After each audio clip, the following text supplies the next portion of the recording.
My kids were watching Angels in the Outfield the other day, and I got to thinking about Angels in the Outfield only really works with the Angels. Like if you take just about any other major league team and put their mascot, an invisible version of their mascot in the outfield, it doesn't work. Because like everything the Angels are doing, the actual Angels are doing to help the baseball Angels are kind of baseball acts. He leaps to catch the ball. They pick him up and give him a little extra, right? But like if you have an invisible tiger in the outfield, the first time it mauls somebody, they're stopping the game. Like now that I think about this, there's not really many other teams where the mascot works for the concept of the movie. Like maybe like an Oriole kid fly into somebody's face as he's trying to catch a ball, maybe, right? But like the first time a snake bites an outfielder in the leg, they're gonna stop the game. Yeah. It doesn't make sense for just about anybody except for Angels. So good job by Disney of working that out. That's a great. Thanks, Lindsay. I'll tell you, that's why you are in charge of this outfit is observations like that. Yeah, even if you try to do something else with alliteration, like Mariners in the Mojave, that's the direct-to-video release. There you go. You try Pirates in the outfield, and they're just going to start stealing stuff. Yeah, like I thought about the Phillies. That I think they're technically like a player from Philadelphia is the definition of a Philly. So like I guess having a whole second team and just running around the outfield could maybe help. But like you have to catch the ball. If they catch the ball, it doesn't. You're invisible. It doesn't count. And there's some of them that just make zero sense. Like the Royals, the king of Britain out in the outfield's not going to help you catch a fly ball with the long robe, and the scepter and everything. Yeah. Yeah. The Padres, priest in flip flops, like that's not helping. They're going to help you. Yeah. Maybe the Rockies, if you could just pop up a mountain range and stop a home run from leaving the ballpark. How about Giants in the outfield? See, the Giants could just stand there by the outfield wall. But like even then, you smack down a home run, people are going to ask what happened. That was like the ball just stopped in midair and fell to the ground. Yeah. It's going to be at least an investigation. I'm with you on this train. I'm looking at Sonny, and Sonny's got a look on his face like, what are we doing, boys? What are we doing? Sonny's like, I could go to the ball field and get some swings in. What are we doing? What are we doing? All right. Let's get started with the Barn Baseball Show. Lindsay Crosby, son of the Sheriff Brad Law. I want to talk about South Carolina, right? Big series this weekend. I want to talk about Chris Rembert, too. I think there's a case here for SEC Freshman of the Year. We'll get to that. But first, when you're looking at this South Carolina team, and Sonny, I think you can speak really well to this because you guys were in a similar situation. Auburn, as of now, is projected to be a top 8 national seed. I think D1 Baseball had them as the number 6 seed in the country. And Butch said yesterday when he talked to the media that like that doesn't mean anything, right? Because that's going to change if you're bad. But in the clubhouse, is that something where the guys are encouraged and excited, or is that something where like as a leader you're a little bit worried that it's going to cause some complacency or some like, hey, we've done a good job, we're good now, when in reality they have more to work? I think they understand that they're not necessarily a lock for a national seed because they're on that like 6, 7, 8, that back bubble. End of it. Yeah, it's not like they're Texas who just already won the SEC with 2 weeks to go, and like they're like, yeah, for sure, like we're hosting national seed, no doubt about it. So, I mean, just knowing how Butch and all of them operate, it's going to be like, hey, like if we handle business, we can have the opportunity to be a national seed, but that doesn't happen without, winning Thursday and then winning Friday and then winning the series and then going to Ole Miss doing the same. Yeah. How tough was it for y'all to have to travel for the Supers? Because y'all went pretty far. I think was it Oregon State? Oh. Yeah, I mean, we had the farthest travel. And you had to stay like an hour out of town? You weren't even in town because it was like graduation weekend or something? Yeah, us and the umpires. And it was nationals for track, and so everything in Oregon, Eugene was packed too. So we had to stay like 2 cities out. Golly. We stayed in Portland. Which was an hour and 10 minutes one way to Corvallis. Just gross. And a hotel that was last updated, I think, in 1981. Yeah. Nice. I mean, you can't tell me there wasn't another hotel closer than that. Right. It was like an ROTC graduation in addition to everything else that was going on that weekend. And there were serious discussions early that week. Of course, it had to have been early that week about letting Auburn host because a lot of behind the scenes discussion. And it came from what we understand, very close to happening because Auburn was going to have to be that far out. And by the way, at the time, there was still a run on rental cars. And the only thing that was available, and we paid over $1,000 for this rental car, was a Tesla. Wow. You had to drive over an hour after the game, not knowing where you can plug it in. Well, it was still a pretty new thing at the time. Golly. That's what I'm saying is because it's a 2.5 hour round trip. I don't know if you know this. For those who aren't aware about Teslas, you can't just plug them in overnight like you plug in your toaster or your waffle maker, and it's significantly charged. It will charge about 3% overnight in the traditional charger. On a standard household, you have to have a special plug. Supercharger. Yeah. The supercharging stations, there you get it back to 100% in 30 minutes. So we had to coordinate so that we would go stop for lunch at a place near a supercharging station, and just so that we would be sure that we had it, that we could get back to the hotel after the game. That's crazy. What a great memory. What a wonderful. But I love telling the story because of everything around it. And then you win and you go to Omaha. And those are 3 great games, by the way, in 22. Mm-hmm. 3 really great games. Yeah, it's and it's you're in the situation. We've broken it down now, just about feel like every single show. But you are number 3 in RPI, and you need to win 4 out of the next 6. Is this the weekend where you can, not comfortably, but you can, at least one of us can predict a sweep? Given where South Carolina, I know we don't want to. We all want to say 2-1. But given where South Carolina is in the conference, in their season, is this the weekend if you're going to sweep somebody and it not be a complete shock? Is this the weekend? Like, other than playing Missouri, there's no other matchup you'd rather have right now than South Carolina at home. Or is it just a can of worms and you can't open it? I mean, it's different now because not every team has to do something to make the SEC tournament. Everybody's in it. I mean, Missouri's not going to win an SEC game this year, and they're going to be in it. So, which is wild. Yeah. What if they won the whole thing? What if crazy. they won like 5 or 6 straight games and won the SEC after not winning the conference game in the regular season? That'd be crazy. Nuts. So, I mean, teams aren't having to look at it like, hey, like we got to win, 4 out of these 6 just to get in the SEC tournament. That sense of desperation's not there. Yeah, so it's probably a little different this year. Like South Carolina's probably checked out. They're 5 wins away from A&M, and I'm betting probably A&M's not going to lose 6 straight, and South Carolina's not going to win 6 straight either. So, I mean, they've locked up the 15 seed. I'd say that's pretty firm. All but official. Yeah. At this point. I understand, Lindsay, why you would ask the question about sweeping. I mean, it makes logistical sense. If you look at the data, if you look objectively, Auburn has won like 8 straight home series.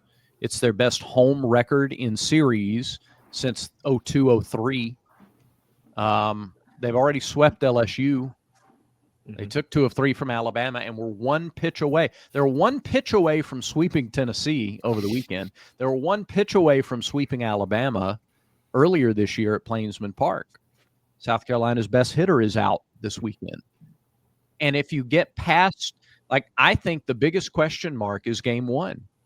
I think it's Cam Tilley making his 3rd ever start, because Dutton and Chatterton have like a 1 ERA over their last several starts. If you get game 1, then I think you start talking realistically about the S word. What a great segue, Brad, to get into the pitching conversation. Auburn did shuffle their rotation a little bit here. Cam Tilley going in game 1 on Thursday tonight, with Sam Dutton on Friday for game 2, Christian Chatterton in game 3 on Saturday. And when Butch talked about this yesterday to us, he explained that, yes, Sam Dutton's been the Friday guy, but he pitched on Saturday last week. And so moving him to Thursday is a 2-day change. And that was a little more aggressive than he wanted to be with Sam Dutton because he's been a starter all year. But Cam Tilley, to your point, Brad, 2 starts. Other than that, he's been in the pen, and he's not always known when he was going to be pitching until the day of, during the game sometimes, depending on how the game went. So he's inherently a little bit more flexible there. I do think stretching out Ryan Hetzler a little bit like they did last weekend also helps a little bit with this, because you feel confident that you have multiple options that can replace Cam Tilley's multi-inning relief role if you need to go to one of those guys earlier than you want in game 1. But I do think, Brad, you're probably right. Game 1 is the most important game this weekend, simply because it can set the tone. And if you can have, like we saw last weekend, game 1 and game 3, you use 2 pitchers in both, like in each game. I don't think you're going to be able to do that with Cam Tilley, just because sometimes he can be a little bit inefficient. But if you can come out of that in an okay place from your bullpen usage, and then get a good start from Sam Dutton, a deep start from Sam Dutton, you're set up with the pitching to get the S word over the weekend. Mm-hmm. Yeah, I think that's accurate. Let's remember Cam is still getting stretched out as a starter. Yeah. We know how, the coaches don't like to send a guy out there for 8 innings in February to open the season in his first start of the year. They like to stretch these guys out a little bit. 4 innings against Mississippi State 2 weeks ago matched the longest outing of his career. He had done it one other time in relief, and that was against UConn last year. So he's still kind of getting used to now adjusting his pitching attack plan as a starter, because it's different, starter versus reliever, and still working on kind of getting stretched out. Got to cut down on walks. Need Cam to walk fewer than, he's right now averaging more than 1 walk per inning as a starter. So let's watch that in the opener. I think that sets a tone, because if you can walk 1 fewer guy per inning, now maybe you squeeze an extra inning out of the outing. Yeah. And Sonny, how does, I guess, the position player group approach a situation like this a little bit differently? It's a shifted schedule, but you've got a guy they're starting game 1 who's not used to starting in college, who's not used to being the game 1 guy in college. What do you guys do differently to support him? Is it before the game with the conversations and moral support? Is it making a point to speak to him between batters and things like that? Like, how are you doing things differently to help that guy out? It's more of like, we're just like, hey, like, you're not, like, this isn't your normal role, right? This is on your 3rd time. So go out there and give us 3 or 4, and then just let whoever else come in. Because, I think they're pretty confident whenever Myers comes in, or Parker comes in for like a little long relief. So it's more about just telling him just to don't look at it as a long haul. It's just going to get you a few, and we'll just keep going from there. So, like, trying to take the pressure off a little bit of an expectation. Like, hey, we don't need 7 scoreless. Just, be solid. Get us through the lineup once, get us into the second time through or something like that. And we'll handle the rest. Yeah, for sure. Yeah. Is there a little bit of pressure at the plate to maybe try to get early runs and get him into a place where he's comfortable? Or is it just like the goal is business as usual, but you still feel that pressure sometimes? Not really. I would say not necessarily against a team like South Carolina. It's not like you're playing at home, so you got that advantage. If they're not playing free and easy this weekend, then that's not a good sign. Yeah, and Brad, you mentioned that South Carolina's kind of missing their best hitter. This isn't really a great offense already, just like on the season, especially in conference play. I think the batting average, they're maybe 2nd worst in the conference from a batting average perspective. And then you take out one of their best players. Is like the game plan here just has to be throw strikes, let them put the ball in play if they're going to, and you can beat them with your defense and just the fact that there's a couple guys who can surprise you with stuff. Like you can pop one for a homer, but for the most part, just play your game, focus on yourself, and you have a chance to win this, right? 100%. Don't give them free bases. Mm-hmm. Don't hit them or walk them. Play sound defense. That's it. I mean, if you do that, if you play your game and look at how important free base runners were in Knoxville over the weekend when Auburn took 2 of 3. The one game they didn't take, they gave up a lot of free base runners. Yeah. Auburn has made teams pay when they draw walks and get on base free, and they take advantage of errors. And just don't give them anything, because they're a good enough team to make you pay if you're not locked in and you don't hit your spots and you leave pitches up and over the middle. They're good enough to make you pay. But just don't do that. Don't do that. You do have to lock in. Like, you can't just show up and roll it. And now Butch's teams don't do that. I've never seen a Butch Thompson team just show up and think because they showed up at the ballpark they were entitled to a win. Mm-hmm. That's, so is that a little of what happened last weekend in Knoxville, maybe with Tennessee? Oh, I don't think. Surely not. Yeah. No. I mean, a Tony Vitello team would never just assume that they had anything under lock and key already. Yeah, not this year with 3 series losses going into last weekend. I wouldn't think so. But you'd think, but the way they act. Anyway, yeah. It feels like this is just going to be. This is what Auburn has to do. We'll make picks at the end, but this really feels pretty straightforward. Like, this is the most straightforward matchup. Go out there, play your game. Try to just play mistake-free baseball, and you should be fine over the weekend. All right, guys, I want to talk about Chris Rembert a little bit. I think there's a really good case here for SEC Freshman of the Year. We'll do that next, right here on the Barn Baseball Show.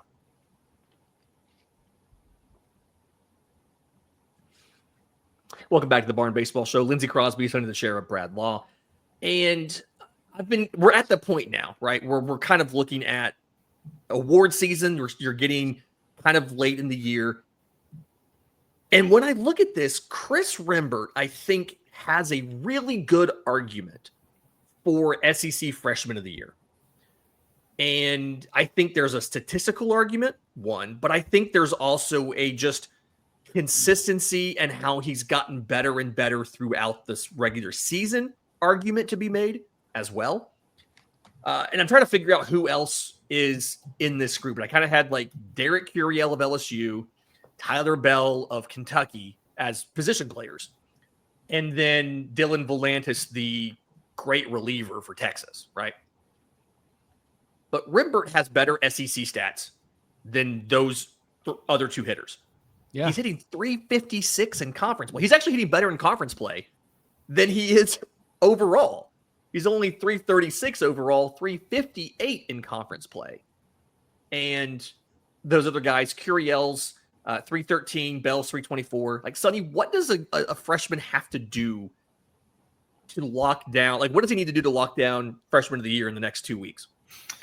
Yeah, it's tough, because obviously the Curiel kid, that was their preseason Freshman of the Year. Yeah. So he's going to have, if he has any type of sliver of that's looking the same as Rembert or just slightly better, it's going to be automatically him. Just that's how it works. It stinks, but that's how things go. Mm-hmm. I mean, and also Rembert's just been solid. Like, it's not like he's got all the homers. It's not like he's got all the doubles. He's just been hitting, been a great leadoff hitter. Like, if he had something that was standing out, it'd be like, okay, for sure. But like, him and Curiel's stats are pretty dang close. And I mean, they're both been leadoff hitters. So you have to, in my opinion, to be like a Freshman of the Year, you have to do something that really stands out. And you have to do something that gets people's attention. Like, if that pitcher, that closer from Texas, I mean, he's been lights out too. So, I mean, Rembert's definitely got to be in the top 3 conversation without a doubt. So if he's not, something's wrong.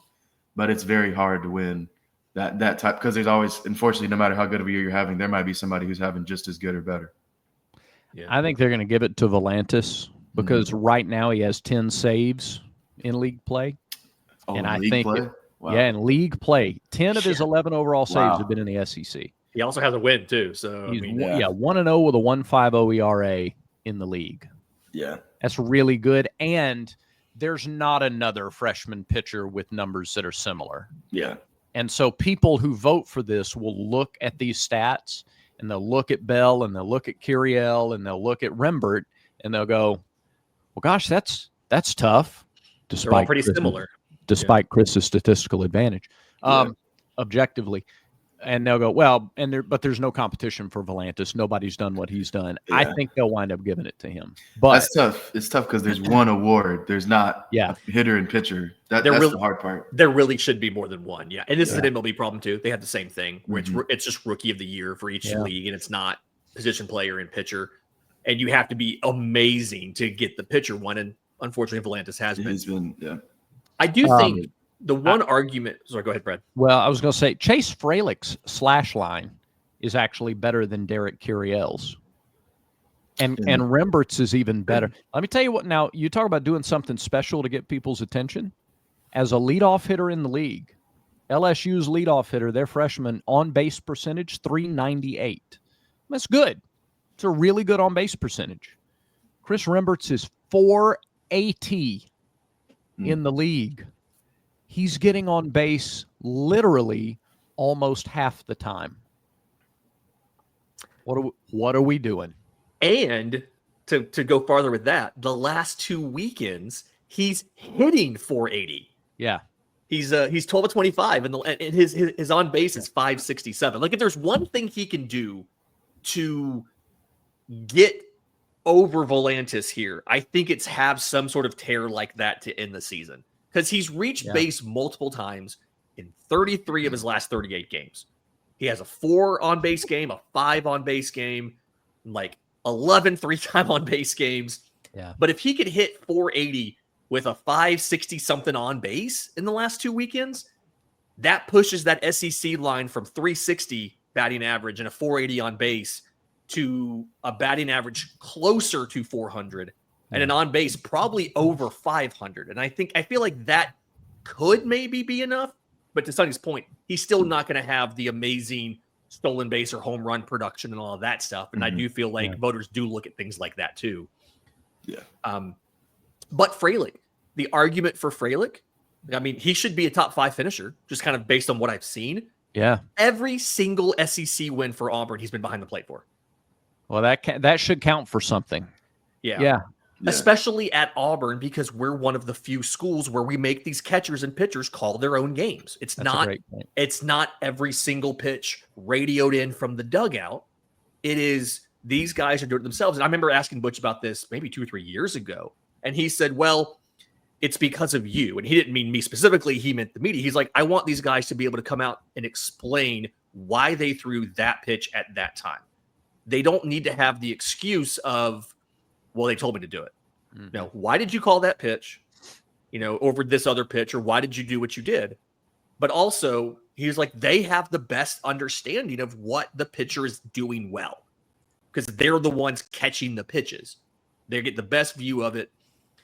I personally love that. It's going away in college baseball. It's going away a little bit in professional baseball, but that's one of the biggest adjustments that the pros have to make to getting a college or high school catcher is they're not used to calling their own games. And at Auburn, they still do that. So I do think that's the kind of thing a lot of voters don't pay attention to because they just look at stats if they haven't been watching everything. But that's an argument for Fralick to be in the top 5 simply because he's navigated this staff through a conference slate. I think he started 21 of the 24 conference games behind the plate. I think that's 3 of them. Yeah, there was like 3 starts that were Ike or somebody else. So big deal there. Sonny, when in your year did you kind of start to pay attention to SEC Player of the Year being a possibility? I knew it was just kind of a possibility with how I was doing. I'm looking at my conference stats right now from all my years of playing. And so I just wanted to look back at my freshman year when I won Freshman of the Year at Sanford. In conference, I had 12 homers and hit 280.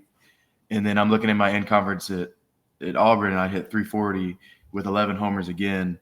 And I remember it came down to me and Dylan Cruz, and obviously we split the award. Yeah. Which is crazy. Ooh. Yeah. But not in my book. He was the preseason favorite, wasn't he? Like, to your point from earlier, he was the preseason favorite to win it. And you just forced your way into the conversation by hitting so well. Yeah. But he was doing well, right? But I think like second to last week, he had like a 5-homer weekend. Yep. And he ended up with like 14 homers in the SEC play. And that kind of like pushed it in there. And so it's hard. Like, as good as you think you are, it's like imagine if I had the year I had, but Charlie Condon and Caglione was in the league doing what they were doing. Yeah. I'm not even close in the conversation. Can I point out that he had a great year, but against Auburn, he went 2-12. Yeah. And I believe they were both singles. Yeah. And man, Jacob Berry didn't do too well against us that week. Nope. That's right. There you go.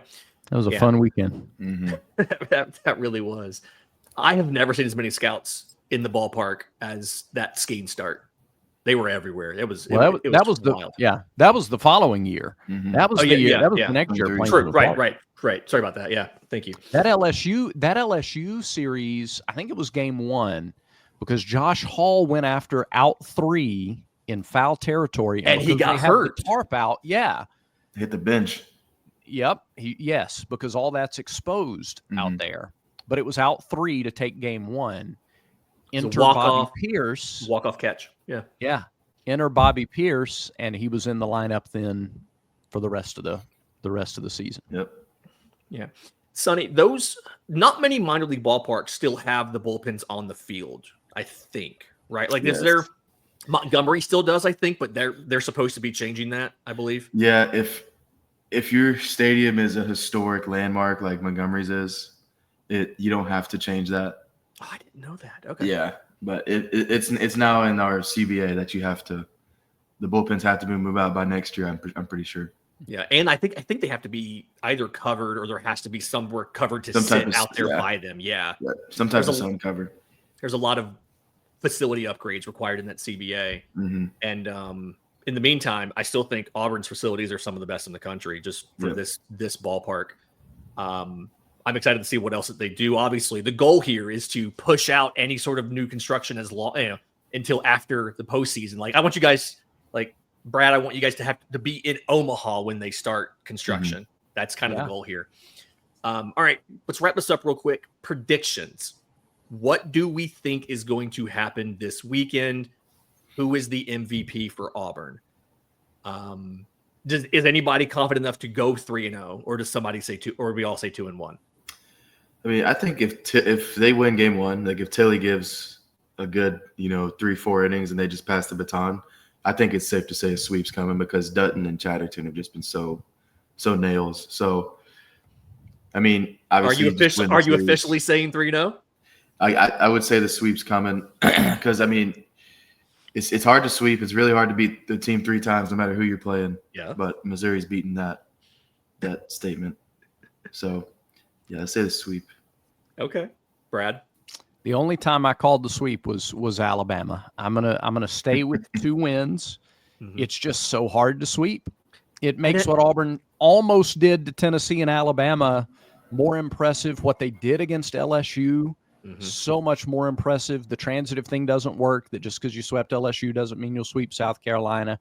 And I will be on the safe. I'll be on the conservative side and say, give me 2. Give you 2. Okay. I want to say the sweep. I really do. I think do I'm it. gonna. Do it. Let's do it. I'm a believer in Cam Tilly. Listen, I've been calling him the mayor of Splitter City for 2 years now. He needs to not make me look bad. So I'm going to call the sweep as well. And I do say Auburn's MVP for the weekend. I almost feel like at this point it's cheating to say Chris Rembert, but I do think in that leadoff spot, getting early runs in game 1 is going to be important. And I think that just knowing that, ESPN is going to be talking about a potential freshman of the year. Tonight's game has been moved to, I think it's ESPN 2. So it will be on television this weekend, at least tonight. Give me Chris Rembert as my MVP of the weekend, and Auburn sweeps South Carolina. MVP, Sonny? Don't you dare pick a pitcher. No, the hitter of the show can't pick a pitcher. You got to pick a position player. No pitcher. I mean, Coop got it going a little bit last weekend in Tennessee. Obviously, he had that 1-0 game, but other than that, he had multi-hit games. So I think Coop's getting a little more comfortable, and he's going to get hot at the right time. Okay. I like that. I like that pick. Love what we've seen from Coop over the last couple of weeks. Need it for the rest of the season. Yeah. I will. We've been talking about Rembert, and we've been talking about Freilich. We talk about these two fantastic freshmen. Bub Terrell, the last 2 weeks, a little quiet. He's not going to stay quiet the rest of the way. I think he breaks out in a big way this weekend, and I predict that Bub has big hits in at least 2 of the 3 games this weekend. There you go. All right. So we've got Rembert, we have Coop, we have Bub. We all are just overlooking the pitchers. Watch one of them come out and throw a no-hitter or something nuts like that. Which, hey, if we can reverse jinx this, let's reverse jinx this. That's right. Okay, so recap, reminder, change of game times for Thursday night. It is now 6 p.m. on ESPN2. Friday is Senior Day, 6 p.m.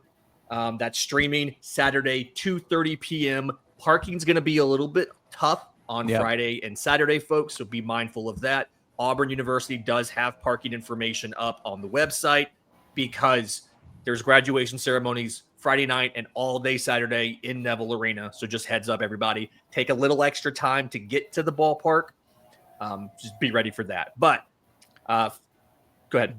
Be ready also because the rain is in the forecast Friday and Saturday for at least part of the day. So just have an awareness that stuff could change. Those game times you gave are accurate right now, but they are constantly monitoring the weather. And just like we had to watch it last weekend in Knoxville, we may have to watch it this weekend as well. Or you think we're going to start a game in a monsoon and have to call it after half an inning?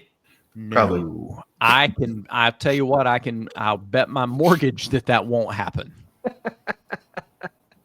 Crazy. Just the wildest decisions in Tennessee, and they really did it to themselves.